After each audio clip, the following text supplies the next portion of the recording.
ప్రజలు అంటున్న అప్కి బార్ 400 పార్ ఇది అంటున్నారు. Bharatiya Janata party alone can win 370 seats అనేది అంటున్నారు. దాంట్లో మల్కాగిరి ఉండబోతుందని చెప్పి నిర్ధారణ వచ్చింది.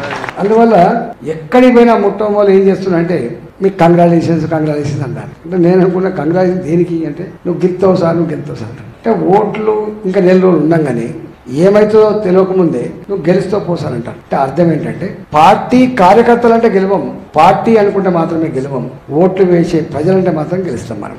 నేను ఇంతకుముందే ఎక్కడో ఒక మాట చెప్పొస్తున్నాను. సముద్రం నిశ్చలంగా ఉంటుంది, అప్పుడప్పుడు సముద్ర గర్భంలో అలలు పుడుతూ ఉంటాయి, అల్లకలనం అవుతూ ఉంటాయి. సముద్ర గర్భంలో పుట్టిన కెరటం ఒడ్డుకు ఎట్లా చేరుతుందో ప్రజాగర్భంలో పుట్టిన ఆలోచన తప్పకుండా అది నెగ్గుతో తప్ప అది ఓడిపోదు. ఇవాళ మల్కాగిరిలో ఇది కాంగ్రెస్ పార్టీ, ఇది బీఆర్ఎస్ పార్టీ, నిన్నే పార్టీకి వేసినాం ఇవాళ పార్టీ ఒకటే అంటారు. మా అందరి పార్టీ మోడీని గెలిపించే పార్టీ, మా అందరి ఆశీర్వాదం 370లో నువ్వు కూడా ఒకడు ఉండాలి బిడ్డ, ఈటలకే మా ఓటు గిత్తే.